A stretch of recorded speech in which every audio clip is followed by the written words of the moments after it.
आप जैसे जानते हैं, कुछ दिन से कांग्रेस पार्टी ने हमारे 400 पार के लक्ष्य को ट्विस्ट करना शुरू किया है।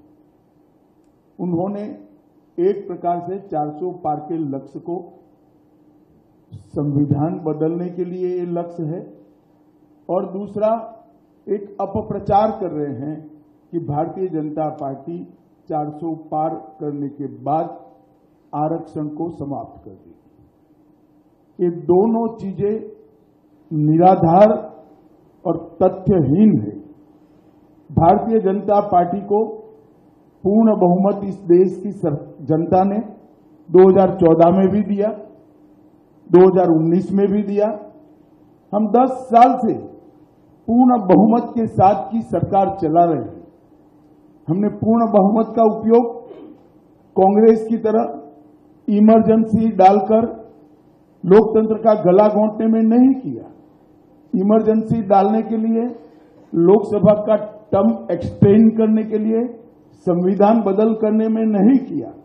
हमने पूर्ण बहुमत का उपयोग धारा 370 को समाप्त करने में किया, ट्रिपल तलाक को समाप्त करने में किया, अंग्रेजों के कानून बदलकर भारतीय संस्कार और भारतीय पद्धति के कानून लाने में किया, कोरोना के खिलाफ लड़ने में किया, और जब कोर्ट से जनादेश मिल गया तो राम मंदिर के निर्माण में भी हमारी सरकार ने पूरी अनुकूल जमीन तैयार करने में अपनी भूमिका करी।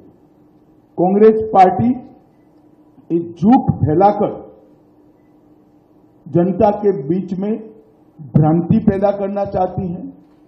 मैं ये बात स्पष्ट कर देना चाहता हूं कि Bharatiya Janata party ST, SC, OBC के आरक्षण की समर्थक है और हमेशा इसके संरक्षक के रूप में अपनी भूमिका निभाएगी। ये बात नरेंद्र मोदी जी ने भी कई बार सार्वजनिक भाषणों में स्पष्ट की। एसटी, एससी, ओबीसी के आरक्षण में किसी एक राजनीतिक दल ने अगर डाका डाला है तो वो कांग्रेस पार्टी ने डाला है। सबसे पहले उन्होंने संयुक्त आंध्र प्रदेश में मुसलमानों को रिजर्वेशन दिया। वो रिजर्वेशन के कारण ओबीसी का रिजर्वेशन कटा। उसके बाद में कर्नाटक में रातों रात कोई सर्वे के करे बगैर, पिछड़ापन तय करे बगैर सारे मुसलमानों को ओबीसी कैटेगरी में डालकर उनके लिए 4% का कोटा रिजर्व कर दिया। इससे भी पिछड़ा वर्ग का रिजर्वेशन कटा है।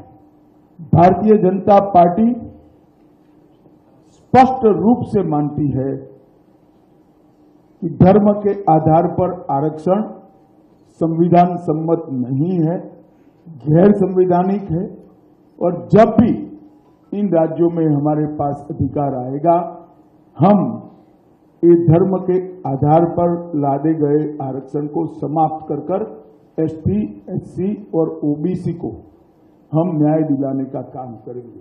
अगर आप ये वीडियो YouTube पर देख रहे हैं तो हमारे चैनल को सब्सक्राइब करें और बेल आइकन को दबाना ना भूलें। अगर आप Facebook पर ये वीडियो देख रहे हैं तो हमारे पेज को लाइक करें।